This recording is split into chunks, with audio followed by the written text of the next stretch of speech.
Okay. Ladies and gentlemen, we are back. Once again, Second Acts is in the building. And as I always say, this is not just for those who are behind the wall. This is for the families. This is for the people in society. This is for people any place, every place who need to be encouraged. I mean, we believe encouragement knows no walls, knows no boundaries. And we're here, man, just to share. That's it. So don't think, Second Acts is for prisoners, because your conditions change. I used to be a prisoner and my condition changed. So I can still listen to this. My brother was locked up and his conditions changed. He can still listen to this.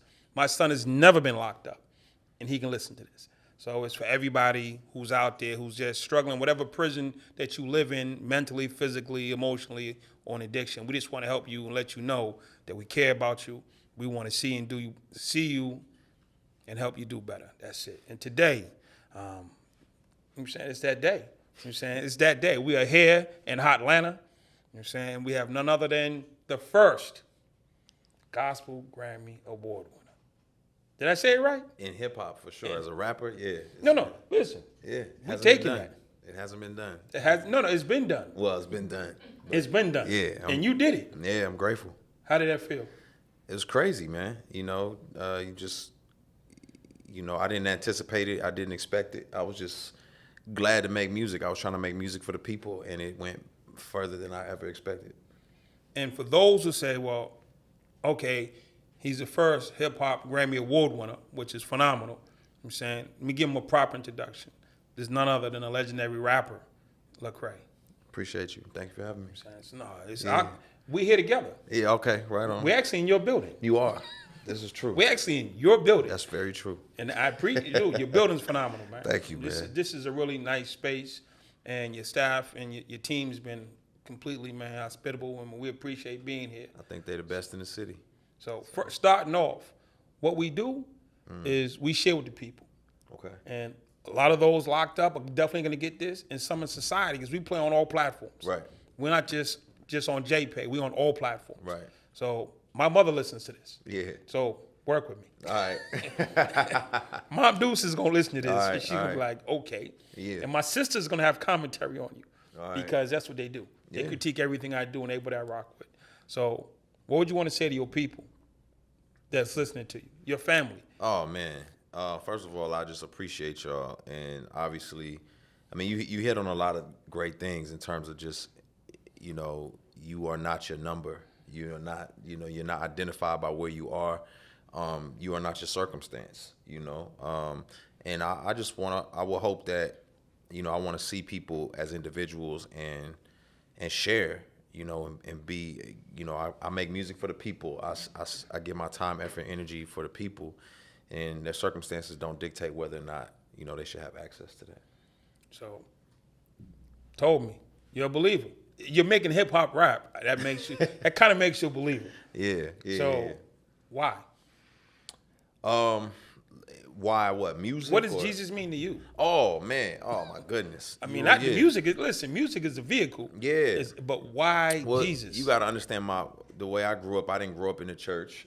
It was all kind of a foreign concept to me. My grandmother was like there involved, but I just grew up doing my own thing. I was free thinking and just living life. And I just thought that church was for, squares. I thought church was for like grandmas or whatnot. And I was open to exploring beliefs and views. And I went to a conference, and that's where I got confronted with some believers. And, the reality that I think I walked away with was like everything I looked in, whether it was other religions or just myself, was all about me trying to earn my way to God, where, following Christ was more about God reaching down and pulling me up where I couldn't pull myself up. Grace. And so grace, exactly. So that's really where everything changed for me. Was like, that's where the spiritual transformation changed. It wasn't me trying to earn his approval. It was me understanding I'm approved of because of grace. Yes. Yeah. You are in the tribe. Yeah, you sure. are definitely in the tribe. Yeah. So there's somebody right now, because we can talk about us. For sure. We can talk about us for 3 hours. Yeah. We can talk about you for 10 hours. But for me, when I come to these tables, it's not about us. There's somebody sitting in the cell right now who's depressed. Yeah. There's a mom sitting at home right now who's upset that her son is still in jail for the third or fourth time. Yeah. there's somebody driving to work on the way to a really nice job who ain't a believer, ain't in jail, and got a suit and tie on, and they thinking about, man, this ain't worth it. Why should I do this anymore? Yeah. What's your message for them? Man, it's not a foreign concept to me. I've been, the kid whose father was incarcerated, who had to do visitations with family members, uncles, so on and so forth, who is still having to make those phone calls. The kid who has been arrested himself, and so there's so many elements, you know what I mean, that you wrestle with. But I think what I would say is what I've learned over the years, especially from some of, the people behind the wall, is that you can't change your circumstance, but you can be changed by your circumstance. So if you're down and you're depressed because of your circumstance, you may not be able to change it, right? You got a sentence, you may not be able to change that sentence, but how can that sentence change you? How can that make you the person that God created you to be? And so I've seen individuals take reading classes, financial literacy classes. My boy Jay just got out after 23 years for something he didn't do, but he's spent his time effectively learning on the inside, and now he's so much more effective on the outside. He's changed the legacy of his family. He's changed his own future. And so it's like, man, this is an opportunity to become who you were created to be. And I'm a firm believer all things work together for the good of those who love God. So it's your chance to just, allow things to work towards your benefit in the meantime. So when you started, you just started as a regular rapper, as I call it? 'Cause I grew up on Run DMC. I'm a Run DMC, Yeah. you know what I'm saying, LL Cool J. I'm 54. Yeah. So I was there when it started. Yeah. I wasn't in New York. Right. But I was, when it came, It was close. when Run DMC went on their first tour, playing roller skating rings, I was there. Yeah. I was at the first Fresh Fest. Yeah. And you know what I'm saying, where it was Fat Boys, it was Fat Boys, Run DMC, and Houdini. Wow. You know what I'm saying? The first Fresh Fest back in the 80s. Yeah. So did you start there? Yeah, I started just as a regular rap. I mean, I'm a product of hip hop. My cousins had me watching rap music videos at like 6 years old. So I just saw myself on the screen, and that's all I could imagine myself doing or becoming. So I understand the culture. I understand what's going on. I'm from it. So it's just, it's just a part of who I am. But like I said, that spiritual transformation made me think about what I was writing. And when your lifestyle changed, I was always the type of person like, I rap what I live.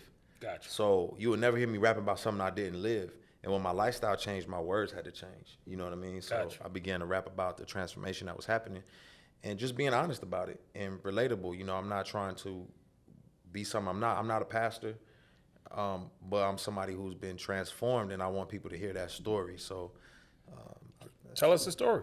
well, I mean, honestly, I've been through the ringer, you know what I mean? I've seen a lot of pain, a lot of suffering, a lot of anguish. And, I don't think God wants us to tell these pretty stories about how, everything's going to be perfect and it's roses and you walking around in a garden. I think it's like stories of pain and suffering and how he helps us overcome in the midst of that. You know what I mean? Like, I don't think we dig into the details of Moses having, murdered somebody and had to escape and run away, and God still was like, I'm gonna use you. I don't think we dig into the details of Rahab, selling her body, but still being part of the lineage that brought forth the savior of the world. I don't think we dig into that. So for me, I grew up with a very dysfunctional family. My father, became addicted to drugs. He spent a lot of time in and out of the system. My mom, a single parent, just trying to figure it out. I'm following my uncles in the streets. They're gang members and drug dealers, and that's just the route that I felt like I needed to take. But I knew I was smart. I knew more than a lot of my peers knew.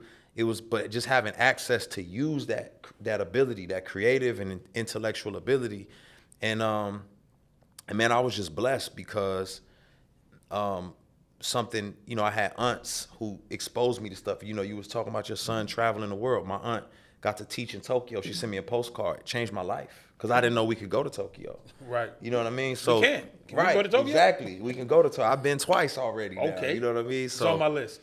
So seeing that type of stuff made me know, like, there's more to just this. And I'll never forget the day I was standing on the street corner, and I'm about 13. The rival gang has been terrorizing the community, and one of the older fellas in the neighborhood, handed us a gun and said, y'all gonna have to step up. And I don't think it really dawned on me like what I was being asked to do, but it was like almost like a supernatural experience where I realized like wait a minute, I don't have to do this. You know what I mean? Like I seen Tokyo, and I don't have to do this. And I think I made up my mind. You know what I mean? I mean, I ended up down the line going through a series of real problems that really made me make up my mind. Okay. But I think that put me on a trajectory of knowing I could be better. I could do something other than what everybody else was doing. Tell me about that postcard. When it came in the mail. I was kind of blown away. You know, my aunt wrote it directly to me. I had never seen anything from another country before. The pictures that, you know, was on it. I want to say she sent me some tea leaves. You know what I'm saying? I didn't even drink tea, but I was excited, you know. You saw it. It's different. Exactly. So, but just the material. And, you know, for a kid who, I'm a latchkey kid since I was like 8 years old. I stayed at home by myself. My imagination was crazy because I watched so much television. So a kid, I'm like, wait, this is real. Like I could really go to this place. And I think that blew my mind away because I didn't know that there was a bigger world than what I existed in. When I was in high school, I failed all 3 years. Freshman, sophomore, junior. I failed all three. I failed freshman year, right? I failed all three. All three, off rip. Yeah, you got me beat. I got kicked out of a class in junior year, and I was in the hallway. Yeah. And then it was the day the superintendent of schools was coming, like everybody got out the hallways. It's like, we ain't no nonsense day. Yeah. They put me in the auditorium. The security guy said, go in the auditorium, sit in the back, just don't cause no trouble. Yeah. They were doing an exchange student program. And there was a black guy with a bow tie telling all these little white kids they can go to Europe, they can go to Asia, they can go to France, they can go to Germany. I'm like, you're lying. Right. And where do you get these kids from? And so they don't even go to this school. Yeah. And instead of throwing me out of the room, he challenged me. He called me to the front of the room and said, are you done? He said 3 things. 1, it's not your money. 2, it's not your decision. And 3, he's going. Wow. And he stood up and we walked out in the hallway. It was the first time anybody ever stood up for me. When we got out in the hallway, he gave me that look. I thought he was going to say, I told you so. Instead, he said, never say no for them. Wow. And I got to go to Europe. I was failing. I went on a robbery spree to get the money, to get the clothes I needed, but that's another story. But I went to Europe, spent that's crazy. 2 months in Europe as a 17-year-old high school dropout. Damn near. Because when they gave the program, they said, we can't do grades because you won't get any black kids. So they said, you have to go on potential. So in 1984, I was deemed to have the most potential of any kid in Boston public school system. And a year after that event, I was in prison. Like you said, you knew you were smart. Yeah. I knew I was smart, but I didn't know how to exercise it. Yep. What do I do with this smartness? Yep. I hustle. Yep. I find out ways we can make money better. Yep. I find out ways to hide stuff better. I find out ways to, you were exercising in the wrong space. Yep. My best friend right now is in the feds because he was smarter than me. And the scams that we would put together were so elaborate as middle schoolers. You know what I mean? But I found an outlet. You know, I had people who grabbed me up and invested in me. And I had a mother who was relentless. You know what I mean? So, but he didn't have that. And so it got him where he's at now. Yeah. When I was in prison, there was a few guys in prison with us who used to play basketball. Travis Best came out of Springfield, Mass. Played 10, 12 years in the league, great guy. One of the guys that was better than him in his own town, nothing against Travis, he was just better than him. Yeah. Didn't have mom and dad. Yeah. He played for me in penitentiary. Wow. There's tons of people who didn't have a relentless mom. So let's give a shout out to what's mom's shout first out name? to my mother. We call her Tut, but Ormy. You know what I mean? Okay, let's give hold on. We gotta give him official. Yeah. We gotta stop press. Right on. Talk to moms. Tell Listen, her you made it. Mom, she knows. I'm greatly appreciative. I've written plenty songs about it. Your investment, it paid off. I came kicking and screaming, but I made it. and that's what it's all about. Yeah. This is the thing for my mom. I work with tons of parents since I've been home doing this work. And I can tell you this one thing. All parents have this one thing. And I said to my son this morning, the only thing we want to know as parents is that when we pass, you're going to be okay. If you can show and demonstrate that to your mother, her life is blessed. Yeah. So you've blessed her just by her knowing that when her day comes, her son is okay. Exactly. And I will want to, what you just said is what I want anybody who hears this to feel, or it's that sense of like, oh, because now I'm a parent and I think about that. Like my kids don't cause half the trouble that I caused my mom or the grief. But now I think like, man, how would I feel? How stressed out would I be? And now I've relieved a lot of that stress because she can just rest and be like, whew, you know what I mean? Like, because she did not expect this. She did a lot of work. Like I said, she was relentless. She would go to the police station, take him off the gang list because she knew what that meant. Right. You know what I mean? Just little stuff like that just was like looking out for me. But she worked in the system. So she worked at a halfway house. So she understood. And matter of fact, that's why I got introduced to hip hop, was at the halfway house as well. Like some of the cats there slid me some music for the first time. And I was like, oh, I didn't even know what this was. So us both being dads, but never had a dad. I know how it is for me. How is it for you? Yeah, it's extremely challenging from one perspective because I'm really hard on myself because I never had this model or anybody to show me what it means to be a dad. And so I'm really hard on myself because I'm like, am I doing this right? But then it's also a blessing to me because I get to be what I never had. I get to say the things that were never said to me. I get to listen to conversations, simple things. Like my son and I went jogging. I was like, man, I never experienced that as a kid. It's just something very simple. Just to be able to apologize. I never had a grown man apologize to me for anything, and I can just shape and guide him, man. It's a blessing. One thing I had to catch myself on doing with my son is I've bought him more clothes in a week than my father has bought me in a lifetime.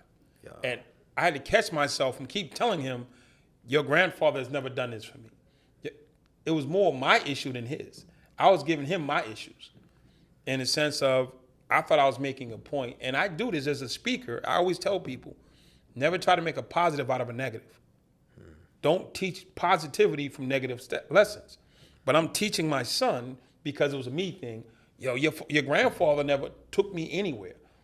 My son's been over 25 countries in the world on his third passport, and he's 16. He goes. But I had to catch myself to stop telling him, your grandfather never did this for me. So you should appreciate it. And he couldn't correlate it because I've been there since day one. Yeah. So it's just, I brainwash him though.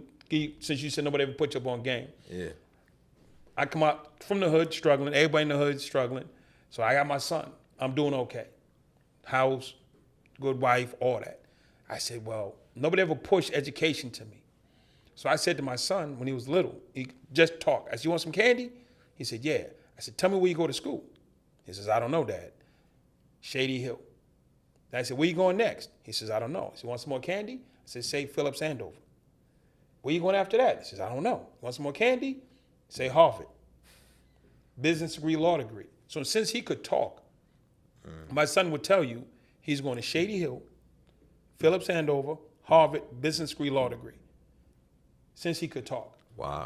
And he's been saying it so long. I would be on the road. I call home. Where you going to school? Where you going next? Now, Shady is the #1 school in the country for K-8. Yeah. Phillips Andover is #3 high school in the country, period. Yeah. And Harvard's what it is.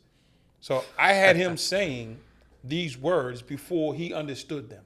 Yeah. And he's been saying them so long, he can't separate them. In his mind, it's middle school, high school, college, 2 degrees. Mm-hmm. And at some point, he was probably like 8 or 9 when he decided he wanted to do something. And he went to his mom, was like, yo, Mom, I want to do engineering. But Dad had his business degree, law degree. We had this big sit down. And he was like, Dad, I'm like, what? And I was real hard. I made him fight for it. Yeah. But, and I tell him now that I never wanted him to do these exact things. Mm-hmm. You just have to have a plan, have to have a destination. That's good. We grew up without destinations. Facts. And not having a destination matters. Yeah. And if you ask him, going to college and getting a degree is just part of his psyche now. Yeah. So bribe your kids with some candy. That's good. And just get them to say it over and over and repeatedly make it fun. You call from the road, and they'll just keep saying it and saying it and saying it. Then they'll just internalize it. Yeah, it's funny you said that. I remember I was living in Memphis, and I was young, and I went in to this family's house. I had dinner at this family's house. A wealthy family. I think we were doing some fundraiser or something like that. And the son went to a private school. He was about 16, And I was just making conversation with him. And I was like, man, so what do you want to do when you, when you grow up? He's like, I'll probably just be a doctor like my dad. My head almost fell off my neck. For sure. Because I had never, that concept was so wild to me that he could just tell himself he was going to be a doctor. Right. Like his dad. And I remember in that moment, like, I didn't know we could do that. You know what I'm saying? I thought that was like shooting for the moon, but for him, it was nothing. No. And so, like you're saying, that's something that I always try to, put on my kids is like, hey, own something. You know what I mean? Be an owner. I want them to just walk away with that mindset. There's two things. Yeah. But in the hood, you deal with now. Yeah. Do you have milk now? Do you have sugar now? Right. Do you have safety now? Do you have heat now? Everything's right now. Yeah. And we never think of next. Yeah, it's facts. I teach next. That's What's good. next? Yeah. I'm saying, after you finish all this, what's next? College for my son is next. A life for my son is next. Travel so when I speak to people, whether it's my son or people in society, I don't speak to their now. Yeah. Because they have to deal with that on their own. Yeah. I'm going to speak to your next. That's good. And I'm going to point them in a direction that's beneficial to them. That's good. So how's it living in Atlanta? I love Atlanta. I can't imagine living anywhere else. It's Don't say that. There's a lot of wonderful places. I've been in every state in America. No. See, let's stop. Yeah. There's other places. Why did you say okay. Come on. I feel what you're saying. Don't slide backwards. Let's go next. Yeah. Pick a country. I've been around the world. I've been around the world. I haven't been all over the place, but inspire our listeners with some options. I like Tokyo. I love Tokyo. Since that postcard. Only thing that's hard is the language barrier. But it's just a process. I like Tokyo. I thought I would love Paris. It wasn't what I thought it was gonna be. Paris is small. I hate to say dirty, but grimy, but it's like Paris. Congested. It's a tiny New York. Exactly what it is. It's too congested. I wasn't feeling Paris. There's still places I haven't been to. I think I really like the Eastern world more. You know what I'm saying? I went to Egypt. Different countries within Africa. Where have you been in Africa? Oh man, Kenya, Botswana, Zambia, Cape Town, Joburg. What was it like being there? Because they call us African Americans, but most of us never been to Africa. Yeah. So when you actually touched down, did you get a vibe? Man, it was wild. I'm more like I was tripped out on just the different cultures. It's like this, like how culturally different it was, and how receptive everybody was, and how they just embraced me. And I don't know, I guess I was just more like I didn't know what to expect, and then my expectations were blown out of the water. But yeah, I think I was just like, wow, this is like heritage history, and I wanted to just continue exploring, So I'm planning. I got another trip to Ethiopia coming up, and I can't wait to get out there. I've never been there. Yeah, we gotta get you streamed back to the penitentiary and to the world from there. That'd be crazy. You know that because honestly, that's what a lot of folks, a lot of people that I know who are incarcerated outside of yourself, because you went to a whole European trip before you got incarcerated, but they hadn't seen nothing else. So you can't do better if you never knew better. You can only become what you've beheld. So if I have never seen it, how am I expected to become it? You know what I mean? So it's like sometimes you got to put that vision in front of people so that they can say, oh, shoot, I didn't know this was a possibility. Most of the things that we see, which, I'm part of it, is athletes and entertainers. And I don't think we know we can do more and be more than that. Those are just the only pathways that we see. Nah, so. You're not an entertainer. I'm just saying. I know some people will be like, some people are entertainers. Yeah. Because when they get on, their sole purpose is just to read a script, shoot a ball, and that's their thing. For sure. You know what I'm saying? Then there's some people who transcend that. So you've transcended simply saying some lyrics, showing up on a video shoot. Because if you'd have stayed in your old space, now say you're an entertainer. Okay. You'd be a great entertainer. You've transcended from just being an entertainer to being an educator. I respect that. I appreciate that. I'm going to use that. We're sitting here because you're an educator. We're not sitting here because you make dope lyrics and you want to. We're sitting here because you're somebody special. Wow. I appreciate that. I'm saying, I don't go no. This is the beauty about my life. I work for Andre Norman Incorporated, and I love my boss. Yeah. I don't do nothing I don't want to do. I don't talk to nobody I want to talk to. Can't nobody make me do nothing. Yeah. You know what I'm saying? They try to crush me in the penitentiary. They spent millions of dollars to crush me. Yeah. All I needed was someone to talk to. So since I've been home, it's been a rule of my life that if I'm not happy or I don't feel comfortable, I do what my mother taught me, get your hat and coat and keep moving. Yeah. So I'm here because of the things that you're doing. That's You know what's what I'm saying? And not just, oh, he got a Grammy. Okay, cool. No, using it. You're using that Grammy to lift people. Success is not a success without a successor. That means when you go back and help people get to where you are, if not, you're just lucky. There's a lot of lucky people or gifted people, but successful people help other people like them become successful. That's a retweet. Do you ever do solitary? 2.5 years. You was the type of person that sit in solitary and like you would probably eat it. Like, Oh yeah, that was nothing. Because the way your mind works is such a man, like it's crazy. What did you do? How did you what was your routine in solitary? Like to stay sane, to stay. My routine in solitary, other than fighting the gods, when that got worn out, I get a newspaper. Okay. I might get a newspaper like once a month. Yeah. But the newspaper hit my desk and it come through. I'm like, okay, I'd read it. Okay. The parts that I liked. Yeah. Then I go back and read it, the parts that I liked again. Okay. And it's like 3 days later, I got the same paper, so I'm reading the parts that I don't like. Then I decided reading all the parts. Then I read this thing like 4 times in 3 different ways. I read the funnies, I read this, I read that. I couldn't do the crosswords because my spelling was horrible. But I read everything else, read the classifieds. Then one day I'm like, okay, what am I gonna do? And I still got nothing but this paper.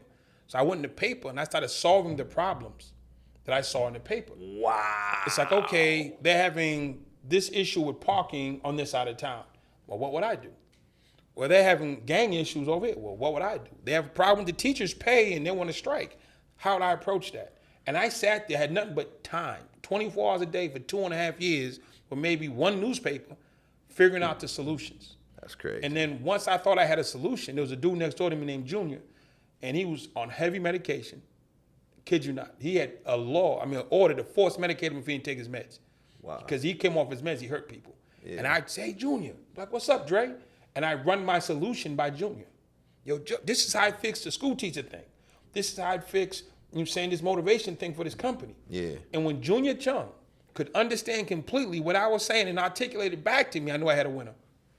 That's what I'm saying. You kept your mind busy, man. Shout out to Junior Chung. Sheesh. You know what I'm saying? Hopefully he's out, but if he's in and he's watching JPay, because they got JPay in Massachusetts, he literally would sit with me and just talk to me. And when Junior Chung could understand completely everything I was saying, I had a winner.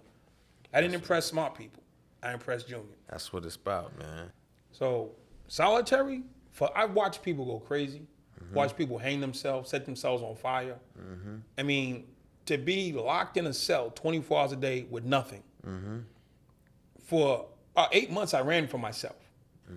Then eventually, I had to face myself and come to see, well, who is Andre? Yeah. What is Andre? And where's Andre going? And where's Andre come from? Yeah. And trauma. We grew up. We didn't call it trauma. We call it growing up. Yeah. They got all these wonderful names now. Man. It was called, that's just how your aunt was. That's just how your brother was. That's just how them people were. That's just life. What we called life, they now call trauma. Yeah. Real rap. I had to get to a place of understanding my life and understanding where I fit into it. And just stay down on it. Yeah. And sitting in solitary, the most important, like you got that postcard, penitentiary across the country. You know what the most important moment of the day is? Mail call. Because when that person walks by your cell, the CEO, and they stop and they look at you, if they hand you a letter, what they're really saying is the world says you exist. Yeah. And if they keep walking, what they're saying is you don't matter today. Yeah. And it was a constant struggle to matter. Yeah. I tell my cousin that, and I used to tell some of the dudes I would mentor in the detention center, like society looks at y'all as people trash. Like this is the dumpster, they're like the human dumpster. And so you got to fight that lie that you're not like society's wasteland. You know what I mean? And like you still matter. It's like you're not just recycled parts. And when you talk about solitary, like in my brain, I think like, man, it's such a disregard for mental health. You know what I mean? Because you don't get the skills or the know-how to keep your mind busy or to meditate or to process. You know, it's like folks don't realize if you dwell on that negativity all day long, like it's gonna affect your brain. You're gonna snap. Exactly. And so I was thinking about the way you're talking. I was like, man, you're the type of person that, you know, would survive solitary, you know. No, solitary made me. Either it makes or it breaks you, and it made me. Yeah. So for the brothers and sisters in solitary, give them a quick pickup. Man, sheesh. Listen, if you on your way to the hole, you've been in a hole, you anticipate going to the hole, and you got access to this, I would just say, like, man, your brain is an organ like the rest of your body. If you don't exercise those parts of your body, then they will suffer. And so you got to exercise your brain, as he was just stating about how he was solving problems. Like, that's what our brain is wired to do. And if you just dwell on negativity all day long, or dwell on the problems and not the solutions, or you just feed yourself the same lies over and over again, the brain is so amazing. It adapts to that, and it'll grab onto that and take you down a dark path. But if you will feed your brain healthy things, you know, meditate on things that are good, that are true, that are purposeful, solve problems, just look for ways to exercise your brain, and become better, then you can survive it. You know what I'm saying? As we witness right here. Not only survive, but thrive. Like, he's thriving because of it. So, Bible saved your life, I heard. Shh, facts. You heard that story? Bible saved your life, because one of the few things they might give you in the hole is a Bible or a Quran. Yeah. Oh, so man. The Bible saved your life story for people in solitary. And again, driving in your car on the way to work, you might be in solitary. Facts. Sitting in that bubble or that little booth at whatever office, cranking out whatever you're cranking out, might be solitary. Yeah. Being a CEO on the top floor at the end of the hall when everybody's scared to come in and see you, you're in solitary. Yeah. And rich people who live in gated communities, locked in their houses, because we was kids, your neighbors came over. Yeah.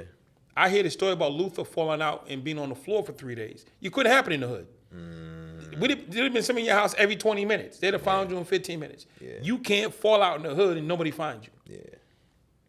Bible saved your life. So obviously what's inside of the Bible literally saved my life, but the presence of the actual physical Bible saved my life. You know, I was on a school campus trespassing. I had some stuff with me that I was delivering packages. Yeah, man, you know. And I got apprehended. You know, somebody, I guess, pointed me out or whatever. The tall black guy. Yeah. So I got apprehended, and as I'm sitting in the officer's vehicle, he searches my car. He finds some stuff, but he also finds my Bible, which I had on a dashboard, and it was kind of, my grandmother gave it to me. So in a way, it was good luck, right? But it wasn't. It was something I was really like reading and going through, because I had my spiritual transformation or, you know, conversion. But like I say, you know, it takes a minute to get a person out of slavery. It takes a lifetime to get the slavery out the person. So, you know, my old ways die hard. And this was like a wake-up call. So the officer, you know, sees my Bible and he's opening it up. I don't know this at the time. I'm sitting in his car, his vehicle. And he sees the highlights, because I was really reading it. I'm highlighting stuff, I'm writing stuff, and he's reading my notes and all of this stuff. So he's like, I think he was sympathetic to it, or maybe he was an angel. I don't know. Maybe, it was wild. But he comes back to the car. He says, "You got a Bible in there?" I said, "Yes, sir." He says, "You've been reading it, huh?" I said, "I mean, I try." He says, "You need to live by it, don't you?" I said, "I need to." And he was like, "I want you to get out of here, and I don't want to see you again. You know, I want you to take that Bible. I want you to get into it, and I want you to let it change you, and I don't want to see you again." And he uncuffed me. I got in my car. The stuff was gone, and I drove off, and I didn't ask no questions. And it was like the wake-up call of all wake-up calls. I was like, I don't believe this just happened.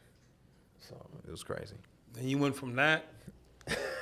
Now, Listen, shout out to Officer Friendly. Right. Yo, Real it's talk. wild, man. And shout out to Grandma. Shout out to Grandma. Yeah, like, I mean, that set me on a new trajectory because that should have changed the course of my life. You know what I'm saying? Like, that should have changed the course of my life. It set me on a new trajectory, on a new plane. And I really did, man. I really was like, all right, I got to figure something out. You know what I'm saying? Like, God is giving me too many signs. And he was very patient with me, very gracious with me, gave me lots of signs and He wonders. had a plan for you. Yeah. You was in the way of the plan, but he had a plan for you. Boy, who you telling? Yeah. Now, something as troubling as having some stuff, being out of bounds, which should have been a negative, Right. became one of the biggest positives in your life. Crazy. There are people in jail right now who think that this is their biggest negative, Right. but it's actually going to become their biggest positive Man. if they let it. I think about my guy, Rasan. You know, he's doing 25 to life. And I mean, you know, his first 4 years, he was depressed. He was angry. He was frustrated. And all he could think about was, man, I shouldn't be here. You know, like, you know, you're just thinking about all that time. And every time he thought about it, he would just like, you know what I mean? It just make him want to relive the past and change everything. But he got to a point where it was like, nothing's about to change. Until I change. Exactly. And that was what it came down to for him. He was like, I'm going to change. Started taking financial literacy classes, started putting his family on game, changed the financial course of their lives. Then he started taking literacy classes, started writing. And some of the stuff he's written has been picked up by major publications. And so this is a skill set he didn't even know he had. So now you're just looking at the trajectory of his life. And imagine if he gets commuted or, you know, anything. He's ready. You know what I mean? But I'll tell you, I had an old timer, lifer, who's Yeah. most likely never going to walk outside of that prison, tap me on the shoulder, and point me in the direction that changed my life. Now, had he flipped his case, I wouldn't change my life. Wow. So sometimes, unfortunately, Yeah. you are where you are because you might be the blessing that launches a Lecrae. Exactly. You might be that cop might not have loved his job. He could have been a lawyer or a businessman. He was a cop. And you had the right cop on the right day, and that's why he was commissioned to be that person. And you needed him on that day and in that mindset. Yeah. So I don't know if your cousin's going to be the person that God needs to utilize there. Yeah. You can't pick where you serve. Right. You just serve where they pick. Wow. You know what I'm saying? So if God puts you inside of a prison cell, serve. If he puts you inside of a rapper's body, you serve. Wherever he puts you, you serve. You know what I'm saying? And let him elevate and decide what's good or bad. Yo, this interview's done. You just ruined me. But now, we're about to go back inside because you took your music. Yeah. You took your music and you could have sold it. You do sell. It's how you feed your family. Yeah. So you've taken some of the stuff off your table and you put it into a contest for brothers and sisters in the penitentiary. Yeah. Tell me why you did that. I mean, because, you just said it. You know what I'm saying? You know, you don't pick where you serve where you picked. Or I think for me, it's like, I just got tired of seeing people, because I got family members who are incarcerated, and I know that when I hear stuff on television or whatever, how it's like, man, their demeanor are treated as if they're not people, you know, like they don't matter. And if God woke them up today, they matter. You know, they matter anyway, but I'm just saying, like, God still got them on this earth, even though they're locked away. They have value, purpose, worth, and why wouldn't you take care of them? You know what I'm saying? Jesus took care of them. He was like, man, did you came and visited me when I was in prison? So I'm just trying to follow in the footsteps of what I feel like God would want me to do, and that's just one thing. You know, my last album, I made it available, you know, for people incarcerated first before it hit the streets. And so it's like, man, what else can we do? You know, how else can I help them to know that they're appreciated? So Hold on, you took your album and you put it inside the penitentiary before you put it on the streets. Yep. I'm going to say this to everybody in the penitentiary. If you ain't downloading and subscribed to this, man, you out of order. Yeah. You just flat out of order. You know what I'm saying? It's like, well, I see the people who want to follow me, hit the like button. Nah. When somebody does the right thing for you, you do the right thing for them. I got a brother who does YouTube. He says he's never asked anybody to follow his channel. He has over 500 million streams. Wow. 500 million. He says, if you do the right thing, people will know what to do. Man did the right thing. Now you do what you're supposed to do. Respect. Now, if your subscribers don't go up, I'm quick to tell people like, man, we ain't rocking with y'all. Y'all ain't about the business. Man. You know what I'm saying, y'all here for the, you know what I'm saying, for the cake and the bread. Yeah. So you ain't here for the work. You know what I'm saying? So Yeah. tell me about the contest. Yeah, so the contest is basically, you know, I got with my man Zaytoven, who produced one of my projects called Let the Trap Say. Man, we did it together, and I knew he was about that life and about that business. So it was kind of like, man, there's so much talent behind the walls, and I see it all the time. Every time I go to a different institution, it's just crazy talent behind the walls. They always like, yo, let me rap with you. Let's do this.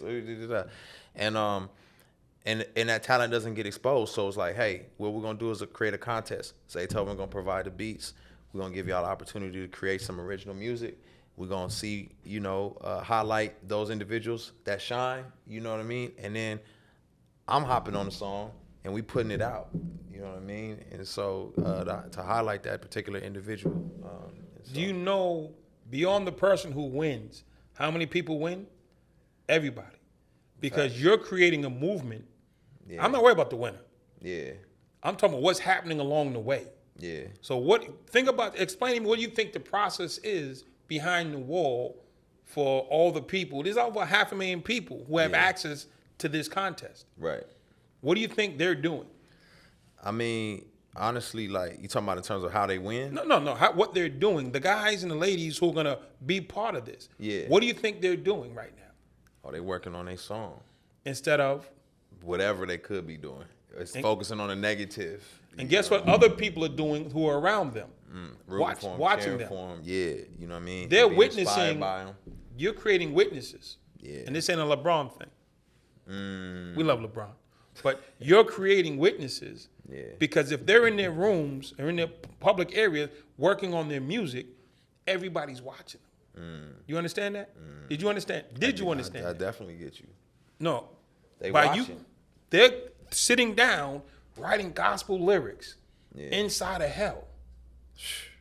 But, you And know, everybody in hell is being forced to watch this. yeah. Hey, How many man, people did you think you're going to convert through this process? I'm just, again, man, I'm just like, for me, it's like just being able to put it out there, just being able to serve, just being able to, you know, for me, it's all about, like I say, it's about shalom. It's about peace for me. So if I can provide peace, I know I'm doing what I'm supposed to be doing. You know what I mean? Like, sometimes it's external peace. Like, maybe you was just going through a bad day and you got a break and you was able to write and you was able to communicate or you was able to listen to some good music. External peace is great, but maybe it's supernatural peace because you heard some life transforming lyrics. And I'm just about, man, if I can provide that to people, man, I feel like I'm doing what I'm supposed to be doing. If we go back to our childhood, it was watching people do things that inspired us to do things. Yeah. You've created a movement where you have thousands of people doing positive things. And from that, they're going to encourage and inspire others around them to want to do positive, whether it's lyrics or not. Yeah. You created a movement, man, and it's definitely a blessing. I just need you to understand that it's bigger than a contest. Yeah. It's see people do well. Right. The same way we saw people do negative. And you're the catalyst. So Man, I'm a you're part saving of lives it. today. I'm a part of it. You know, if y'all don't know, I would just say that to anybody out there, like, you know, I'm a part of a bigger movement. Obviously, you know, it's bigger than me, but like the whole Reach Records team gets behind these initiatives and gets excited about it. And it's like, you can't be passionate about something without people around you who can support that passion. And that's what I love is the whole squad is about it. So any artist that's on Reach Records, listen to their music, because behind them are individuals who really sincerely, genuinely care about impacting you, your family, whoever's listening. And man, I'm just, you know, one piece of that puzzle. So I'm grateful to be a part of it. We got to shut this down, Yeah. but we ain't closing it out All right. because the word don't stop. For sure. We serve a living God. Right on. We read from a living Bible. Yeah. You know what I'm saying? And there's living people who are living in a dead space. Yeah. You know what I'm saying? So we need you. My favorite scripture is Psalms 3. Yeah. Because my God wakes me. You know what I'm saying? He puts a hedge of protection around me. Yeah. And best of all, he'll break the teeth of my enemy. When I read that, that's how I can rock with him. I said, if this dude can smash the teeth of somebody, I can rock with him. So it was the big brother I never had. What's your favorite scripture to close us out? Man, it's a lot of them, but one that I would throw out right now is one that I think a lot of people know, but it's just I want to maybe put a different spin on it. But Jeremiah 29:11 says, "I know the plans I have for you, plans for a future and a hope, plans to prosper you." Right, and but that was given to people who was going through pain. You know, they was experiencing 70 years of exile, essentially like incarcerated under the boot of a whole nother group of people, and in that time, you know, God was saying, "Man, live life." You know. Plant vineyards, build houses. Basically, he's saying keep living, because even though it's hard for the time you're under right now, I know the plans I have for you, plans for a future and a hope. So whatever you dealing with or you battling right now, what you going through, just remember God knows the plans he has for you, and his plans for a future and a hope. Just keep trusting him, keep living. Give them the scripture one more time, but say a little bit slower, because some of us we're in special needs classes. Jeremiah 29:11. Yeah, for I know the plans I have for you, plans for a future and a hope. Plans to prosper you, you know what I mean? So, yeah. Ladies and gentlemen, this is a Securus original. Second Acts is in the building. You know what I'm saying? We are here at Reach Records in Atlanta. Yes, the whole squad is here, man. It's been nothing but love. You know what I'm saying? If you appreciate this and you get this, just say, hey, you want some more? If you really, this is what you really need to do. Y'all need to get on your little Twitter feeds, whatever you got there, and just say you want to see this man live. I'm saying y'all need to say, we put up campaigns to get better food. We put up campaigns to get more rec time. You need to put up a campaign to get Lecrae in your building, in the flesh. I'm coming. You know y'all do it, I'll show up for real. I'm with it. Be about it. So from Securus Originals, Second Acts, your host, Andre Norman. Brother, I just want to say it's been a pleasure. Appreciate you. I'm saying the blessings that you have, you've definitely passed it on, man, and that's what it's about.